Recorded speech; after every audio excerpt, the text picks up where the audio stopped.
अंदर कैसे घुस गए? निरहुआ कहाँ है? क्यों? मारा है। कहाँ है निरहुआ? अरे मुझे क्या पता, यहीं कहीं होगा, जाओ ढूंढो। कहाँ रे गाउटी? साला अनार। बानर लिखा है ने का देखा तारा रे? हम यहाँ बानी। अरे उसका मुंह क्या देख रहे हो, जाओ मारो। चलो मार इसको। आजा आजा आजा आजा आजा आजा आजा बेटा आजा आजा आजा आजा आजा अब मजा आएगा। आजा आजा आजा बोलो बजरंग बली की जय। अबे सालो, तुम लोग जयकारा लगाने आए हो, मारो ना। रुका। तू हमरा से पीछा छोड़ावे खातिर एकनी के बोले बाड़ू तो तारा मालूम है नहीं के कि हम एगो हिंदुस्तानी पति हैं और हिंदुस्तानी पति एक बार हाथ पकड़ लेलस तब फिर जीवन भर छोड़ेला ना। अबे सालो, देख क्या रहे हो, मारो ना यार। मारो ना। पकड़ लो। अरे गधो, मुझे नहीं, उसे पकड़ो।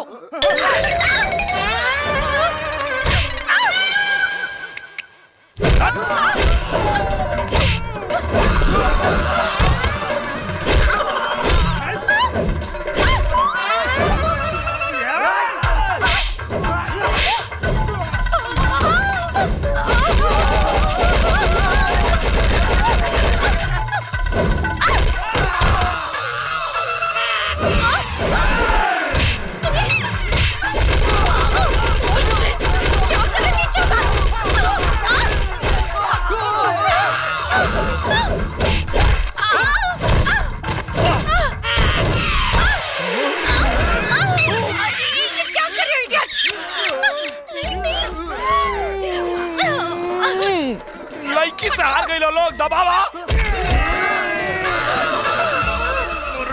लड़की तोनी की धकेल देती है, दबा दो साले। हार गई लोग दबावा। तोनी की लड़की हरा देती है। अरे तुम लोग मारने आए हो कि चुम्मा दिलाने आए हो?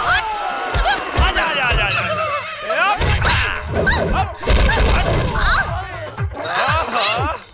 अरे आवा हो। अरे क्या कर रहे हो तुम लोग? अरे मुझे तो नीचे उतारो। सही गुंडन के बोलेले थाड़ू तू। घुमावा घुमावा भाई लोग सुहाग रात लेके भाई बनवावा लोग भाई।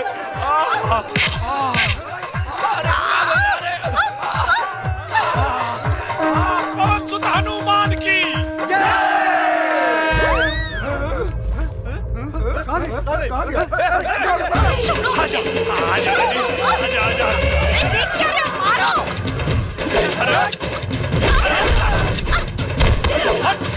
की करे?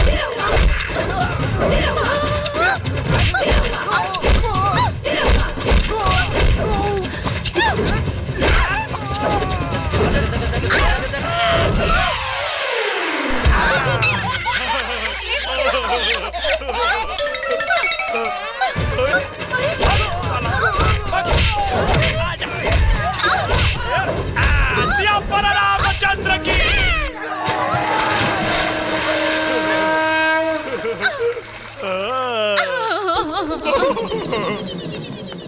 सुना मैंने सुना। Shut up. अरे सुना सटअप तब न जब नेरे इबू तनियावत देह दबा दा हमार जान। What an idiot. अरे गुंडन के मार मार के देह में दर्द हो गई, तनी दबा दे तो क्या हो जाई? अरे गुंडों को तुमने कहा, गुंडों को तो मैंने मारा है। मेरे गुंडों को मुझसे ही पिटवा दिया, तुम्हें तो मैं। अरे अब क्या है? पानी गरम कर, हमरा नहाए के बाद। मैं क्या तुम्हारी नौकरानी हूँ जो तुम्हारे लिए पानी गरम करूं? खचड़ी मेहरारू से दिल लगावे के बातें अलग है। मत गरमा, हम ठंडा पानी से नहा ले। ओमे कबा वाह चाचा, असली मजा तहरे बा। बुढ़ौती में विदेशी माल चापतारा। तुम भी पीते हो क्या बेटा? ना चाचा, पूरा जिला जवार में केहू माई के लाल नहीं खे कह सकत कि निरहू कुमार यादव कबो 1 रुपया के भी दारू खरीद के पियले होखस। हाँ, क्यों पिया देला तो पी लेनी। अरे तो तुम्हारी और मेरी खूब जमेगी बेटा। तो जवाबा चाचा। तो कौन सी पियोगे बेटा, ये कि ये वाला जवाबा? अरे वाह वाह वाह वाह। ये लो। लो बेटा। और चापा? चापा? अरे भारा। ओ तनी और भरा। अरे बारह हो।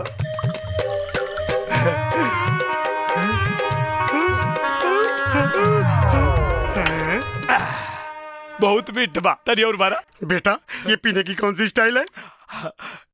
ये अमन का देसी स्टाइल है। अच्छा अच्छा अच्छा। बरा बरा लो। बारा तारा की बुलवावा तारा। दा ला।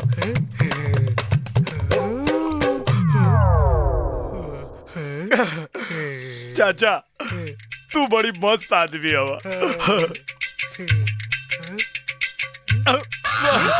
ना ना ना ना ये बात सोचा कि हमके नशा होता। ये तो हो माने हम के तो नो पीली लेकिन हमरा नशा ना होला। कोबो ना चाचा। एक बात के शिकायत बा चाचा। क्या हो गया बेटा? बहुत बड़का शिकायत बा। हाँ बोलो बोलो बेटा बोलो। बहुत बड़का गलती काम कैले बड़ा तू लोग। क्या हो गया बेटा? ये अपना बेटी के नाम सोना काहे रख ले वो लोग? क्यों? घंटा सोना। ब्याह भइले इतना दिन भइल सलोज ले एक दिन नहीं के सूते देले। सोना हो तो हमारो नाम निरहु कुमार यादव। आज तो चिखिया के रहे हम। चीखे मतलब? अब बेटी दमाद के कुल बात जानल जरूरी बा। चुपचाप बैठ के दारू पियो, हम जाता नहीं चीखे। चीखे के बाद दत्वन करे के पड़ी। कहने बाद अच्छा अरे क्लोजअप जोड़ी पैक इस टीवी में दिखावला तो ना पेश के साथ बरसों बा। आज तो जतरा बन जाई। हाँ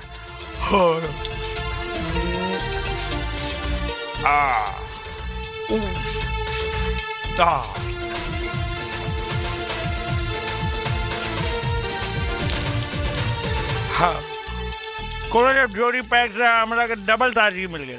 अब बेटा चलता नहीं अमूल जोड़ी बनावे। हाँ ओह गॉड, अब क्या जिंदगी भर इस आदमी के साथ रहना पड़ेगा? अरे तारा अंग्रेजी से बढ़िया तो देसी में होला। कम से कम जितना तेजी से चढ़ेला उतने तेजी से उतर भी जाला। तुम शराब ऐसे पीते हो यार, जाने मने दूध पी रहे हो। वो भी बिना पानी और सोडा के। हैंगओवर तो होगा ही ना? का गोबर होगा? अरे गोबर नहीं, हैंगओवर यानी सर में दर्द। अरे सर में तो ऐसा दर्द होगा तो लागत साला फाट जाई। हेलो कहो तो दबा दूं? माथा में दर्द बा, गला में ना। दबा अब मुझे तुम अच्छे लगने लगे तो तुम्हारा नाटक शुरू हो गया। शराब राती बेरा पिए ले रहूंगी। ए बेरा ना। देखो अगर तुम शराफत से रहोगे तो मुझे तुम्हारी पत्नी होने में कोई ऐतराज नहीं है। अरे बाप रे, इतना प्यार से बोलबू तो हम तो हर गुलामी करे के तैयार हो जाए। बस एक बात हमार मान ला, भाई चिरकुट पहनल तू छोड़ दा। मस्त लुग्गा पहन के घूंघट काट के एक बार हमारे सामने आ जाई तो साला हमार करेजा जुड़ा जाई। अब तुम जैसा कहोगे मैं वैसा ही करूंगी। सुनो जी। कहा जी? आज हमारी शादी की खुशी में एक छोटी सी पार्टी रख लूं, अगर आपकी इच्छा हो तो। अरे अब तारे इच्छा में हमारी इच्छा बा, रख ला।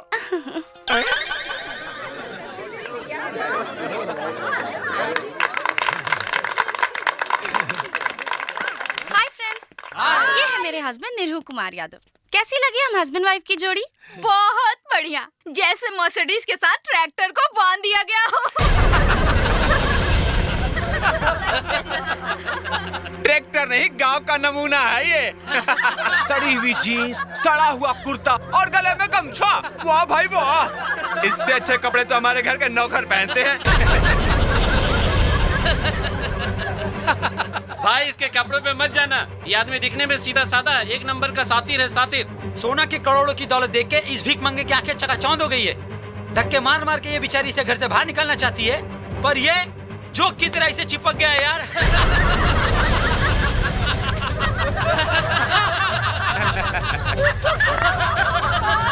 स्टॉप इट गाइस, बहुत हो गया मजाक। ये मेरा पति है, कोई तबला नहीं कि जो चाहे इसे बजा दे। अरे देखो, इसकी शक्ल तो देखो। कितना बुरा मान गया बेचारा। अगर मेरा पति बन के रहना है ना तो ऐसी छोटी छोटी बातों में बुरा मानना बंद कर दो, क्योंकि जब तुम्हें पता चलेगा कि ये टोनी मेरा बॉयफ्रेंड है तब तुम्हें कितना बुरा लगेगा? अरे क्या हुआ? बुरा लग रहा है? बोलो ना, बुरा लग रहा है? अगर बुरा लग भी रहा है तो भी तुम मेरा क्या कर लोगे? का लगल तोरा के? हैं? तू एकनी के साथे मिल के हमार मजाक उड़ेबी और हम चुपचाप चल जाए यहाँ से? शादी बियाह तोहनी खातिर मजाक होत हुई, हमनी खातिर जन्म जन्म के रिश्ता होला। समझ में आयल कि फिर समझाई तो के? ए हरामखोर! हमरा मेहरारू के तलवा चाटे वाला कुकुर, आज के बाद अगर मर्द मेहरारू के बीच में आवे की कोशिश कैले तो तोर बीच वाला काट के तोरे हाथ में दे दे। का कदर ले तू? गमछा वाला नमूना? राष्ट्रपिता महात्मा गांधी, डॉक्टर राजेंद्र प्रसाद, लौह पुरुष सरदार वल्लभ भाई पटेल, लाल बहादुर शास्त्री, इस सब लोग गमछा वालन के गांव में पैदा भइल रहे। तोरा जैसन बनरन के शहर में ना। और शायद तोरा के ही पता नहीं के कि गमछा अगर गरीब मजदूर के पसीना पोछे के काम आवेला तो तोरा जैसन कुकुरन के टेटुआ दबावे के भी काम आवेला। और का कतरलू है? हम आदमी ना है, ट्रैक्टर है। एकदम सही पहचान लो तू, ट्रैक्टर है हम। लेकिन एक बात जाने लू कि ना मैडम, ट्रैक्टर के इंजन बहुत मजबूत होला और जब तोहनी लोग के बड़का बड़का गाड़ी गाढ़ा गुच्चा में फंस के धुआं छोड़े लगेला तो ट्रैक्टर में ठेल के बाहर निकालेला। और अगर तोहरा जैसन बंजर जमीन पे हाई ट्रैक्टर चढ़ गई तो 9 महीना से पहले ही फसल लहलाए लगी। तोरा के का लगा था? पैसा खातिर चिपकल बनी हमें से? थू थू कहता नहीं एकरा पैसा पे। अगर ये हमरा के अपन दिल से पति ना समझे ले तो हम एकरा घर के अपन ससुराल ना होटल समझ के रहनी। नेहरू ठीक कह रहा है बेटा जी। इन लिफाफों में पैसे देकर उसने यहाँ रहने खाने की पूरी कीमत चुकाई है। मेरा यकीन करो बेटा जी, इसके जैसा खुददार आदमी तुम्हें दुनिया में कहीं नहीं मिलेगा। अपनी ये 2 कौड़ी की सलाह ना आप अपने पास ही रखिए चाचा जी।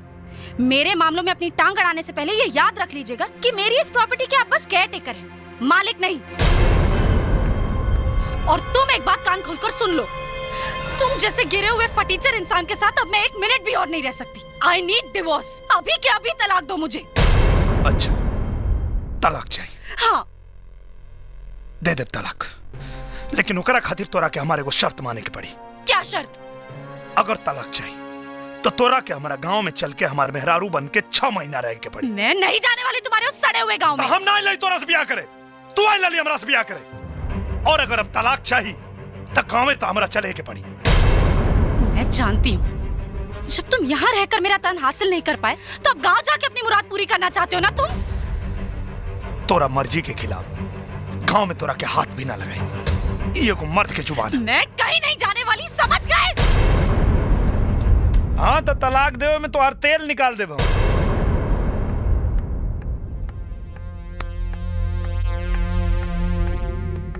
अरे इतना क्या सोच रही है यार? इस जानवर से पीछा छुड़ाने का इससे बढ़िया रास्ता और कोई नहीं है। अंजना सही कह रही है। सिर्फ 6 महीना तुझे उसके गांव में सड़ना पड़ेगा, उसके बाद जिंदगी भर तुझे उससे छुटकारा मिल जाएगा।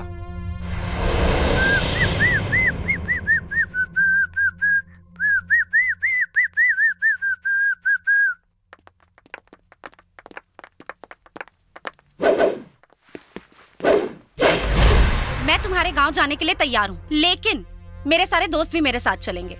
मैं इन सब के बिना 1 मिनट भी नहीं रह सकती। यही मेरे सुख दुख के सच्चे साथी हैं। बोलो मंजूर है? मंजूर बा, लेकिन हमरो एगो शर्त बा। गांव में केहू के कानो कान खबर ना होके के चाहिए कि हमनी के बीच में का समझौता भइल बा। मंजूर बा? मंजूर है। अरे टोनी, तुम नहीं जाओगे? नहीं, अगर मेरा प्यार सच्चा होगा तो तुम लौट कर जरूर आओगी। मैं यहीं तुम्हारा इंतजार करूंगा। ओके बाय। बाय। बाय चाचा जी। बाय बेटा।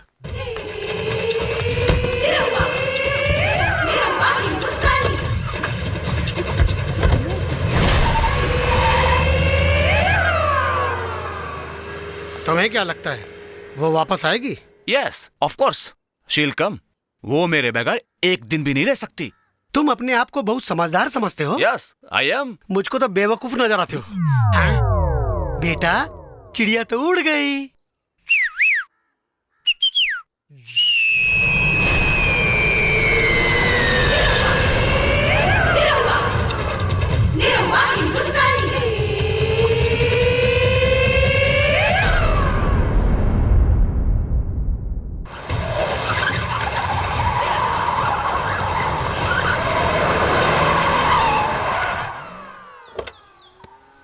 चला उतरो लोग। अब यहाँ से आगे गाड़ी ना जाई, यहाँ से पैदल चले के पड़ी। मैं इस कीचड़ में नहीं उतरने वाली हूँ। कीचड़ में ना उतरबू तो यहाँ गलीचा बिछवा दें। चला उतरा। नहीं उतरूंगी, बोला ना। शिट। अरे गांव देहात के रास्ता ऐसा नहीं होला, ई मुंबई ना। चला उतरा। मैं नहीं उतरूंगी। उतर।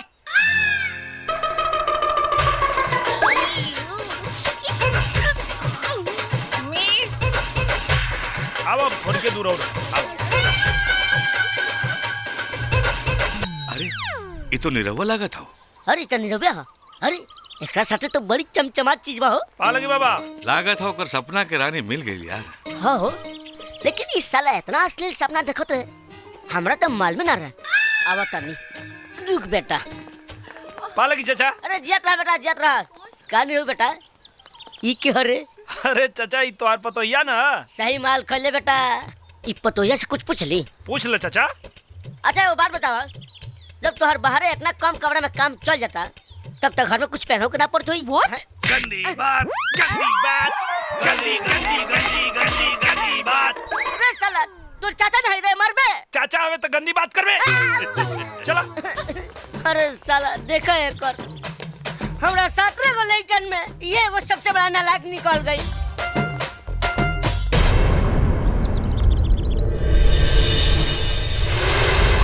कारण नहीं रहुआ। अरे बड़ा जबरदस्त आइटम लेके आइल बड़े रे। अरे कहाँ मिलली मुजफ्फरपुर के लीची रे? मुंबई के फारस रोड में कि बनारस के दाल मंडी में? ये किसको आइटम बोला? रुको लोग, एक समझा क्या होता नहीं। बनारस से ले आई चाहे बंबई से, तोरा बहन से शकल नहीं के न मिलत। जबान संभाल के बोल। का कह रहे हमरा से कि अगर हमारा सपना पूरा हो जाए तो आधा मोच में घूमे तू हैं? एक बाप के औलाद होवे तो घूमे आधा मोच में। ये लंगूर के हाथ में अंगूर ना लग सकेला। कुछ ना कुछ नौटंकी जरूर है।